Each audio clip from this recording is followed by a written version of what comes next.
إنما يتذكر أولو الألباب الذين يوفون بعهد الله ولا ينقضون الميثاق الذين يصلون ما أمر الله به أن يوصل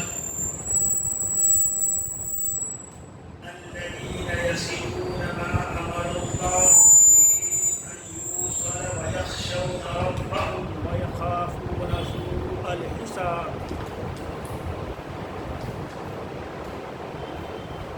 والذين صبروا ابتغاء وجه ربهم وأقاموا الصلاة وأنفقوا مما رزقناهم سرا وعلانية ويدرؤون بالحسنة السيئة أولئك لهم عقبى الدار. بھائیو، 13ویں پارے کی سورہ رعد کی یہ 19ویں سے لے کر 22ویں تک 4 آیتیں ہیں. امام صاحب نے آج تراویح یہیں سے شروع کیا تھا.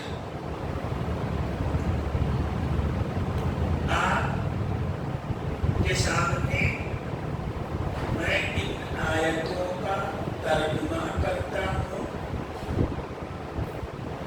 اور تھوڑا بہت مطلب اور مفہوم سمجھانے کی کوشش کرتا ہوں.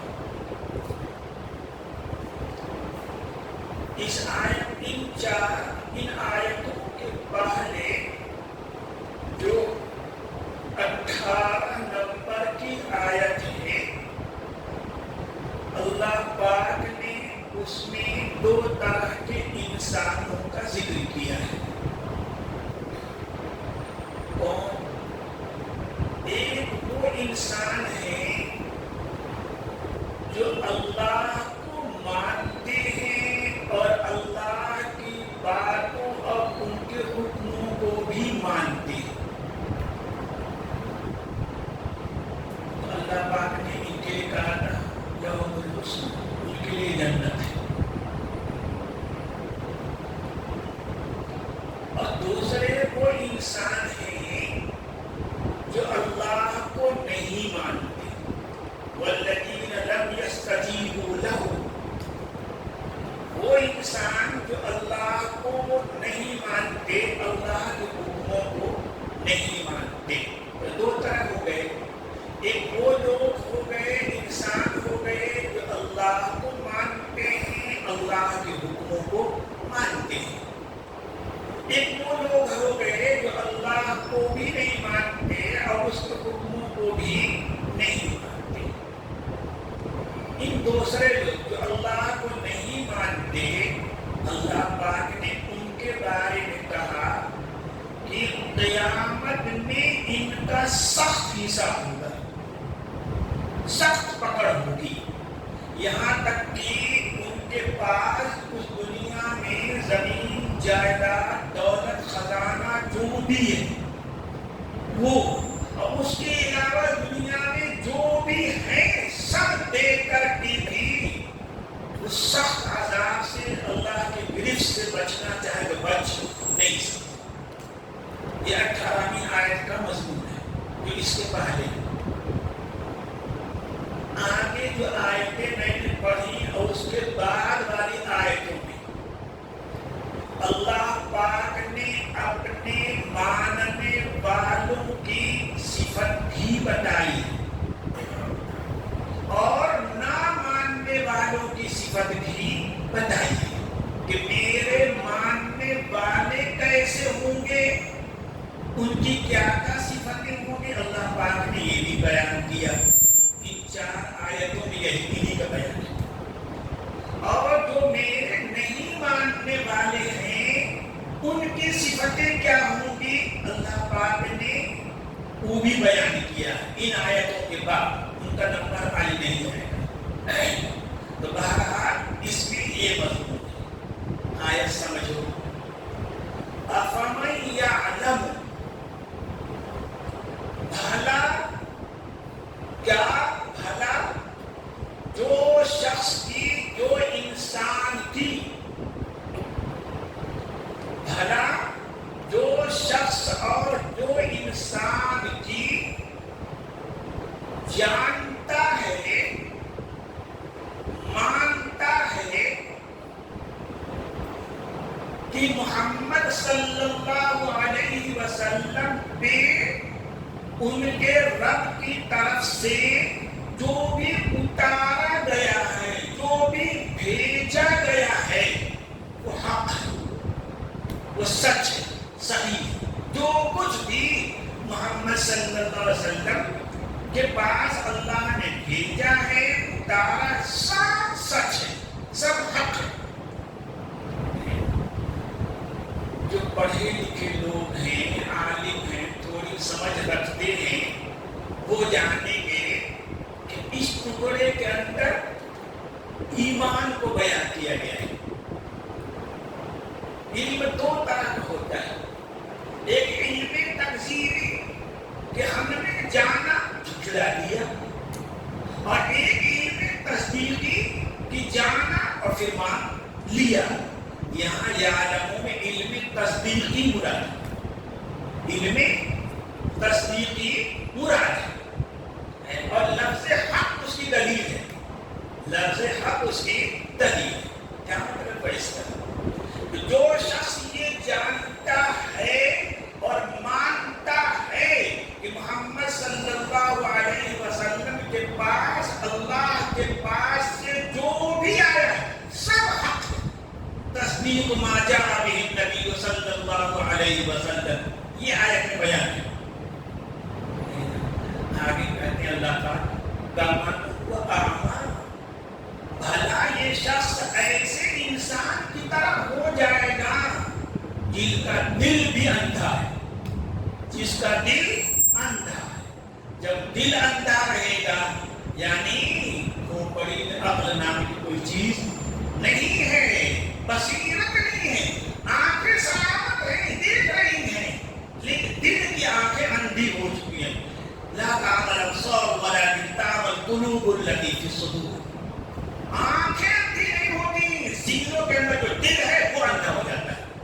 اور جب سیلے کے اندر دل وہ اندھا ہو جائے گا تو اللہ کے پاس سے کیا آیا وہ جانے گا ہی نہیں، کس پر آیا وہ بھی نہیں جانے گا، صحیح آیا کہ غلط کچھ بھی نہیں جانے گا، کچھ بھی نہیں جانے گا. کمن وأعمى، تو جو شخص کی اللہ کی باتوں کو 100% سچ جانتا ہے، بھلا ایسے شخص کی طرح ہو جائے گا جو اللہ کی کسی بات کو جانتا ہی نہیں، اس لیے اس کے پاس دل کے اندر عقل نہیں ہے، دل کے اندر بصیرت نہیں ہے. تو آنکھیں رہ کر کیا کر لیں گے؟ آگے قرآن کہتا ہے انما یتذکر اولو الالباب. کیا ہے؟ انما یتذکر اولو الالباب، جن کی کھوپڑی میں کودا ہے، جن کی کھوپڑی میں کودا ہے، بھیجا ہے، انہیں یاد آئے گا بس. اور جن کی کھوپڑی میں بھیجا ہی نہیں، کودا نہیں، بھوسا بھرا ہوا ہے، ان کو کوئی چیز یاد نہیں آئے گا. کیا سمجھے؟ کیا سمجھے؟ کیا یاد آنا؟ انما عام طور پر ترجمہ کر دیا ہے نصیحت، نہیں میں نے لفظی ترجمہ کر، یاد ان کو آئے گا جن کی کھوپڑی میں کودا ہے، جن کی کھوپڑی میں کودا نہیں ہے، عقل نہیں ہے، بھوسا بھرا ہوا ہے، ان کو یاد نہیں آئے گا. کیا سمجھے؟ کیا یاد آنا؟ اس کو سمجھو. یاد آنا کسے کہتے ہیں؟ جو چیز پہلے ہمارے دل و دماغ میں تھی وہ نکل گئی، پھر ہمارے دل و دماغ میں دوبارہ آ جائے، اس کو کہتے ہیں کیا؟ یاد آنا.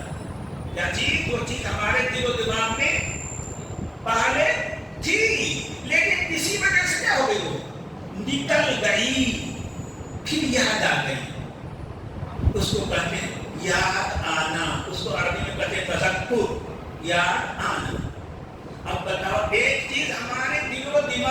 تھی نکل گئی، اور پھر ایسا ہوا کہ ہم پاگل ہو گئے، عقل ہی نہیں رہ گئی، وہ بھولی بسری چیز یاد آئے گی نہیں؟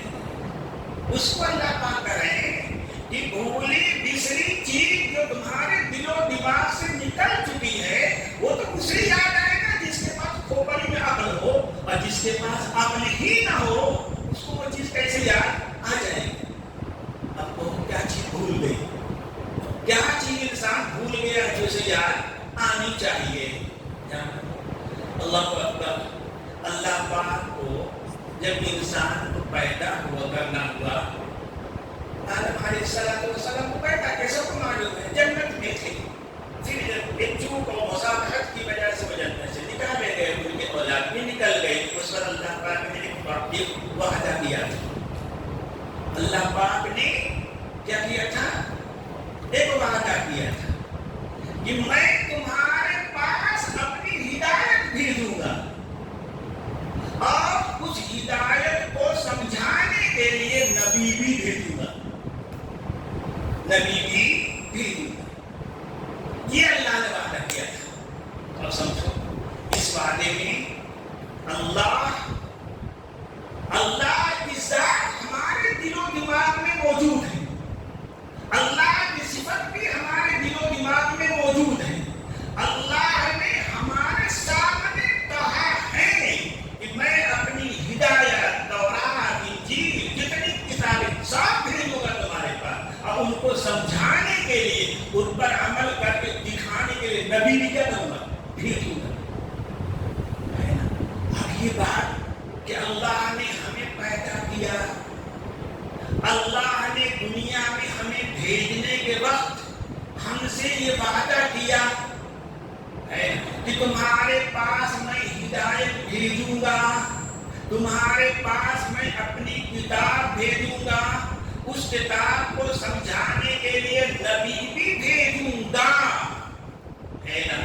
یہ بات کسے یاد رہے گی؟ کسے یاد آئے گی؟ جس کے دماغ میں، جس کے کھوپڑی میں عقل ہو، جس کے کھوپڑی میں عقل ہی نہ ہو اسے کیا یاد آئے گی؟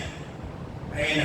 تو جس کے کھوپڑی میں عقل ہو اسے یاد آئے گا، اللہ کی یاد آئے گی، آخرت کی یاد آئے گی، جنت کی یاد آئے گی، اور اللہ نے اپنے بندوں سے کتاب بھیجنے کا، رسول بھیجنے کا جو وعدہ کیا ہے وہ وعدہ کیا ہے؟ یاد آئے گا۔ جس کو یہ ساری چیزیں یاد آئیں گی وہ یقیناً جانے گا کہ محمد صلی اللہ علیہ وسلم پہ جو بھی کتاب اتری ہے، جو بھی حکم آیا ہے، اللہ پاک نے اپنے اسی وعدے کو پورا کیا ہے جو اس نے ہم سے آدم بالا میں دیا ہے۔ انما یتذکر اولو الالباب، جن کے کھوپڑی میں عقل ہوگی، گودا ہوگا، بھیجا ہوگا، بھوسا نہیں بھرا ہوگا، وہی چیز یاد کریں گے، یاد آئے گی ان کو۔ اور جن کے کھوپڑی میں عقل ہی نہیں ہے، عقل کی جگہ بھوسا بھرا ہوا ہے، خاک ان کو یاد ہے، کچھ بھی یاد نہیں آئے گا۔ یہ قرآن کریم کا ہے۔ اب آگے سمجھو کہ عقل کیا چیز ہے۔ تو عقل تو سارے انسانوں کے پاس ہے، مسلمانوں سے زیادہ بعض کافروں کے پاس عقل ہے، تو ان کو بھی یاد آنا چاہیے۔ عقل بھائیو دو ہے، عقل دو ہے، ایک عقل ماد ہے اور ایک عقل معاش ہے۔ ایک عقل ماد میں آخرت، لوٹنے کی جگہ، اس کو آخرت کہیں گے، اور ایک عقل معاش ہے، اس دنیا میں جینے کے لیے۔ سمجھے؟ ہے نا؟ بھیجا گودا اسے کرے جس کے پاس آخرت کی عقل ہو، دینی عقل ہو، وہ ایک چیزیں یاد کرے گا، اور جسے نون نمک والی عقل ہو وہ کیا کرے گا اسے؟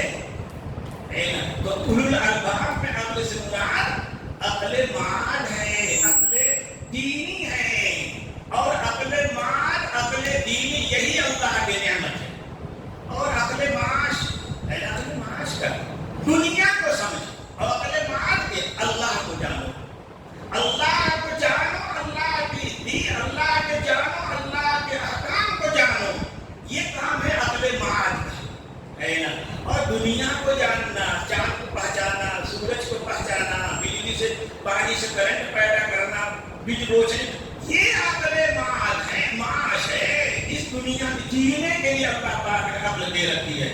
وہ عقل جانور کو بھی اللہ نے دیا ہے، وہ عقل جانور کو بھی اللہ پاک نے دیا ہے۔ اس دنیا میں کیسے جیے ہو، کیا کھا کر جیے گا، کیا کھانے سے نقصان ہو جائے گا، سب جانور بھی جانتا ہے، چونٹی بھی جانتی ہے، بیل بھی جانتا ہے۔ یہ عقل ہے دنیا والوں کے پاس ہے نا۔ تو اصل عقل جسے عقل مات کہا جائے گا، آخرت کی عقل کہا جائے گا، دینی عقل کہا جائے، جو اللہ کی سب سے بڑی نعمت ہے، وہ ہے جس میں اللہ کی معرفت ہو، اللہ کے احکام کی پہچان ہو۔ یہ عقل اللہ پاک نبیوں کو دیتے ہیں، نبیوں کو ماننے والوں کو دیتے ہیں۔ انما یتذکر اولو الالباب، جن کے پاس یہ عقل ہوگی، جن کے پاس یہ بوجھ ہوگا، وہ دنیا کی ہر چیز کو دیکھ کر ان کو اللہ کی یاد آ جائے گی، دنیا کی ہر چیز دیکھ کر انہیں اللہ کی یاد آ جائے گی، آخرت کی یاد آ جائے گی۔ قرآن و حدیث کو دیکھ کر تو اللہ اور اللہ کے رسول کی آخرت کی یاد آئے گی ہی، دنیا کی جو بھی چیز دیکھیں گے وہ اللہ کی انہیں یاد آ جائے گی۔ انما یتذکر اولو الالباب، جن کے پاس دینی عقل ہے، اللہ پاک کہتے ہیں انہیں یاد آئے گی، انہیں یاد آئے گی، اور جنہیں یاد آئے گی آخرت یاد آئے گی، اللہ کا وعدہ یاد آئے گا، وہ مان لیں گے محمد صلی اللہ علیہ وسلم پہ جو بھی اترا ہے حق۔ آگے جو ایمان والے ہیں، ایک جو اللہ کو آخرت کو یاد رکھنے والے ہیں، دو، اور جن کو اللہ پاک نے دینی عقل دیا ہے، یہ تینوں ایک ہی ہوئے، الگ الگ نہیں ہیں، یہ تینوں کیا ہوئے؟ ایک ہیں، جو اللہ کے رسول کو آخرت کو سب جاننے والے ہیں، وہ ایمان والے ہیں، وہی یاد رکھنے والے ہیں، وہی بھیجنے والے ہیں، وہی عقل والے ہیں۔ ان کی صفت کیا ہے؟ اللہ پاک نے آنے والی آیتوں میں ان کی صفت بیان کیا۔ یہ کیسے ہوں گے، اس دنیا میں کیسے پہچانا جائے گا کہ یہ دینی عقل رکھنے والے ہیں، یہ اللہ رسول کو سچ جاننے والے ہیں، یہ ان کی بینائی دل کی، دماغ کی اللہ نے بچا رکھی ہے، ان کا دل اندھا نہیں ہوا، کیسے پہچانا جائے گا؟ انما یتذکر اولو الالباب الذین یوفون عہد اللہ، پہلی صفت وہ لوگ جنہوں نے اللہ سے جو بھی عہد و پیمان کیا ہے اس کو پورا کرتے ہیں۔ اس کو کیا عہد و پیمان کیا ہے کہ آپ کی ہر بات کو ہم مانیں گے اور ہر بات کی اطاعت کریں گے، ہم تمام رسولوں کو سچا جانیں گے، تمام آسمانی کتابوں کو سچا جانیں گے، یہ عہد کیا ہے۔ تو جن لوگوں نے اللہ سے ایمان کی، اطاعت کا عہد و پیمان کیا ہے، اسے پورا کرتے ہیں، اسے پورا کرتے ہیں۔ وَلَا يَنقُضُونَ الْمِيثَاقَ، دوسری صفت، اور بندوں سے انسانوں سے جو انہوں نے عہد و پیمان کیا ہے، وعدہ کیا ہے، اسے بھی کبھی توڑتے نہیں ہیں، اس کے خلاف بھی کبھی کرتے نہیں ہیں۔ انسانوں سے کیا وعدہ، انسانوں سے کیا وعدہ، سوچو غور کرو۔ میں 2 دن پہلے تک ایک انسان کا دوسرے انسان پہ کیا حق ہے فضل میں یہ بیان کر رہا تھا، ہے نا؟ اولاد کا کیا حق ہے ماں پہ، باپ پہ، ماں باپ کا کیا حق ہے اولاد پہ، ایک پڑوسی کا کیا حق ہے پڑوسی پہ، ایک مسلمان کا کیا حق ہے مسلمان پہ، ایک انسان جو نام مسلم ہی کیوں نہ ہو اس کا حق کیا ہے دوسرے انسان پہ۔ یہی حقوق ہم اللہ کا عہد جو ہم نے اللہ نے ہم سے لیا ہے نا، بیوی سے نکاح کیا تم نے عورت سے، عہد ہے اس کے تمام حقوق کو تم کیا کرو گے، ادا کرو گے، اس کی ہر ضرورت کو پوری کرو گے۔ کسی انسان سے تو خرید و فروخت کر رہے، اللہ کا عہد ہے کہ تو ایمانداری سے کام لے گا، بے ایمانی سے کام نہیں لے گا، امانت ادا کرے گا، دھوکہ نہیں دے گا۔ وَلَا يَنقُضُونَ الْمِيثَاقَ، اللہ کے بندوں سے اس نے عہد و پیمان کیا ہے، یہ اللہ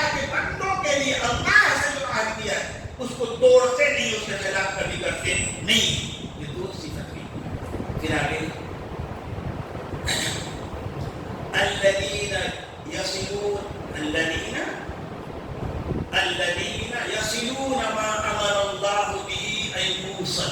تیسری صفت اس کی ایمان والوں کی، عقل والوں کی، اللہ آخرت کو یاد رکھنے والوں کی تیسری صفت ہے کہ اللہ نے جن تعلقات کو جوڑنے کا، باقی رکھنے کا، مضبوط کرنے کا حکم دیا ہے، ان سارے تعلقات کو باقی رکھتے ہیں، جوڑتے ہیں، مضبوط کرتے ہیں.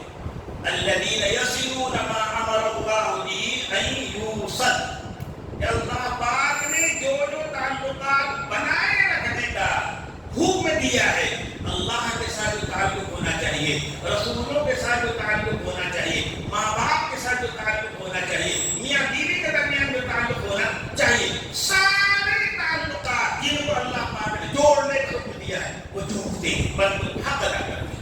الذین یصلون ما امر اللہ به ان یوصل وَيَخْشَوْنَ رَبَّهُمْ. تیسری صفت، اور ہر آن اپنے رب سے ڈرتے رہتے. ہر آن ہر گھڑی اپنے رب سے، اپنے اللہ سے ڈرتے رہتے. ہر حال میں اللہ سے ڈرنا. دیکھو ڈرنا دو طرح ہوتا ہے. کسی سے ہم کو نقصان پہنچنے والا ہے اس سے ڈرتے ہیں. سانپ سے ڈرتے ہیں، بچھو سے ڈرتے ہیں، شیر بھالو چیتا سے کیا کرتے ہیں؟ ڈرتے ہیں. یہ ڈرنا دوسرا ہے. ظالم جابر محلے کا جو گنڈا ہے، دادا ہے، اس سے کیا کرتے ہیں؟ ڈرتے ہیں. یہ ڈرنا الگ ہے.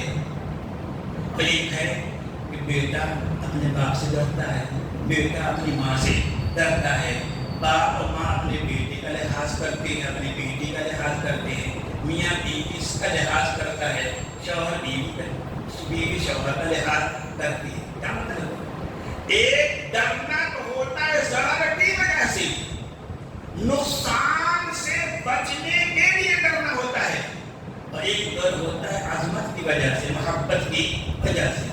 خشیت اسی طرح کے ڈر نہیں کرتے ہیں، یعنی ان کے دلوں میں اللہ کی عظمت ہے، ان کے دلوں میں اللہ کی محبت ہے، ان کے دلوں میں اللہ کا احترام ہے. اس عظمت کی وجہ سے، اس محبت کی وجہ سے، اس احترام کی وجہ سے وہ ڈرتے ہیں کہ ہم سے کوئی ایسا کام نہ ہو جائے جس کی وجہ سے اللہ کو ناراض ہو جائے.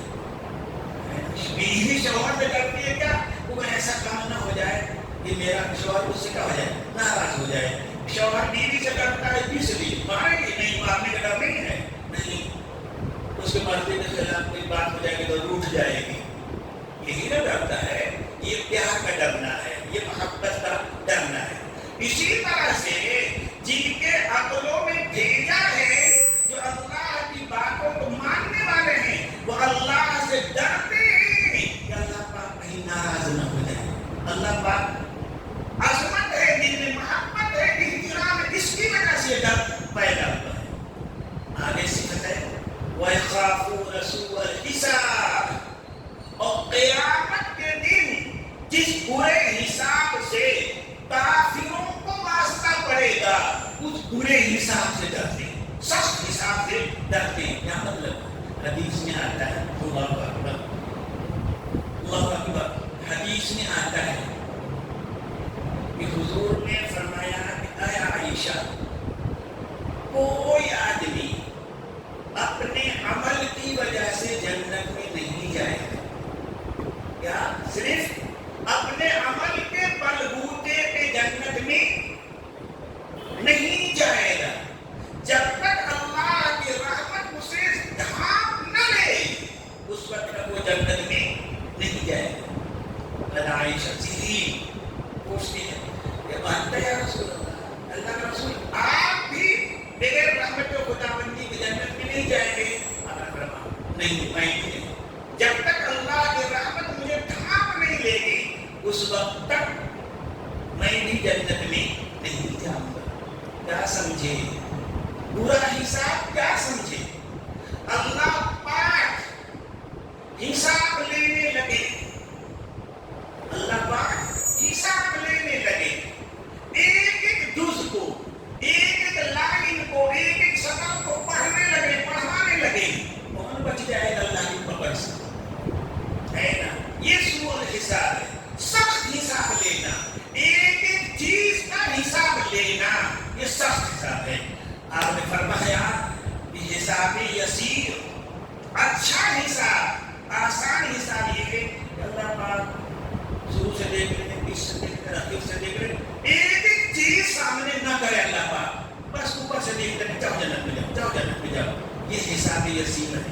ہے نا. اور ایک آپ نے فرمایا ونوقش الگ ہے نا, جس سے ایک پائی کا, ایک لمحے کا, ایک بات کا, ایک عمل کا حساب ہونے لگے گا, حالت وہ برباد ہو جائے گا. وَيَخَافُونَ سُوءَ الْحِسَابِ, اور اللہ کے یہاں تگڑے حساب سے, پکڑ والے حساب سے وہ ڈرتے ہیں, ڈرتے رہتے اللہ پاک حساب یسیرا, آسان حساب لیجیے گا, آسان حساب لیجیے گا, کٹھن حساب, مشکل حساب مت لیجیے گا. وَيَخَافُونَ سُوءَ الْحِسَابِ. آگے کا اور صفت وَالَّذِينَ صَبَرُوا ابْتِغَاءَ وَجْهِ رَبِّهِمْ, اور وہ لوگ جو اس دنیا میں آنے والے مصائب پہ, مشکلات پہ ڈٹے رہے, پریشانیاں آتی رہی, الجھنیں آتی رہی, مال و اولاد ضائع ہوتے رہے, جانیں جاتی رہی, پھر بھی اللہ کے دین پہ وہ جمے رہے. بہت کرو صحابہ کو بہت کرو ہے نا, کتنی قربانیاں دینی پڑی, جان کی قربانی, مال کی قربانی, اولاد کی قربانی, ساری قربانیاں دینی پڑی, لیکن اللہ کو راضی کرنے کے لیے وہ دین پہ جمے رہے. آج بھی اللہ کا فضل ہے مسلمان, آج بھی مسلمانوں پہ اللہ کا فضل ہے, کرم ہے کہ اللہ کے لیے, اللہ کے دین کے خاطر, اپنے ایمان کی حفاظت کے لیے وہ ہر طرح کی قربانی دینے کے لیے تیار ہے, لیکن اپنے ایمان کو چھوڑنے کے لیے تیار نہیں ہے. ابھی دیکھا افغانستان میں, دیکھا 20 سال تک روس بمباری کرتا رہا, 20 سال تک امریکہ بمباری کرتا رہا. کیا انہوں نے اپنے دین کو چھوڑا؟ دین کو چھوڑا؟ ہزاروں میں, لاکھوں کے تعداد میں شہید ہوئے, لیکن دین کا ایک سنت بھی انہوں نے چھوڑا ہے.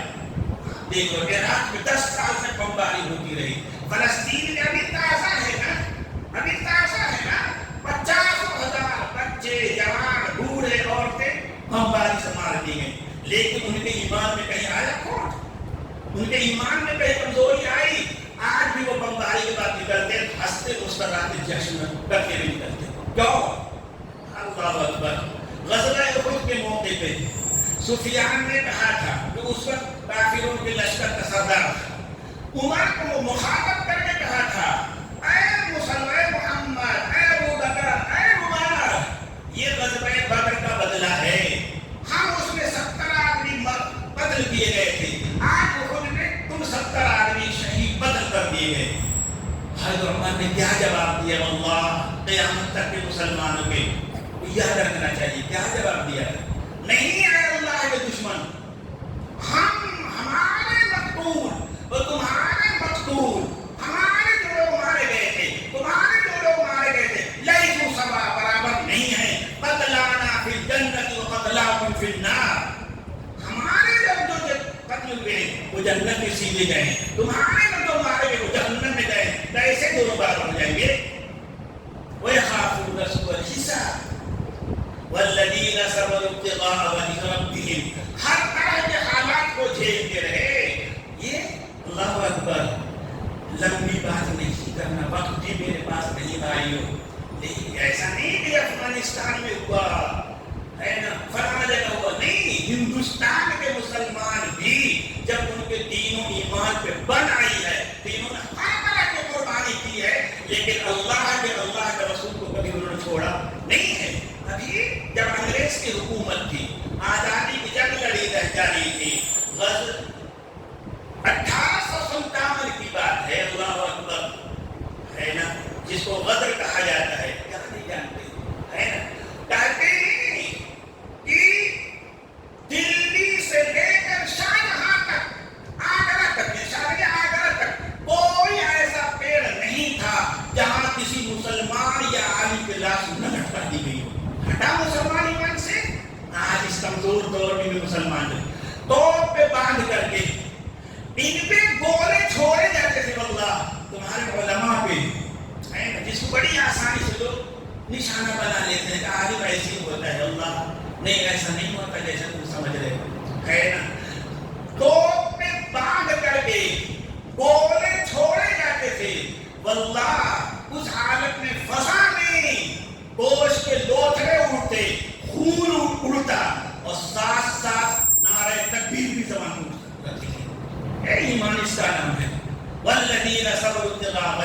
ربهم، جنہوں نے اپنے رب کو خوش کرنے کے لیے ہر طرح کے حالات میں ڈٹے رہے، کبھی اپنے ایمان کا انہوں نے سودا نہیں کیا.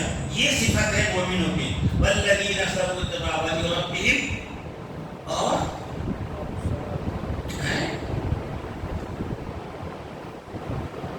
وَأَقَامُوا الصَّلَاةَ وَأَنفَقُوا مِمَّا رَزَقْنَاهُمْ، اور ہر حال میں نماز کے پابند رہے، علانیہ چپکے ہر طرح سے اللہ نے جو ان کو مال دے رکھا ہے اس مال میں سے وہ خرچ کرتے رہے، جہاد میں خرچ کرتے رہے، غریبوں مسکینوں میں خرچ کرتے رہے، لیکن اللہ کا دیا ہوا مال خرچ کرتے رہے. نہ اس کا ڈر ہے کہ مال خرچ کروں گا تو کوئی دے کے لے گا، چپکے سے دیا نہیں. نہ اس کا شوق ہے کہ کوئی دیتے ہوئے دیکھے، کچھ بھی نہیں، کچھ بھی نہیں.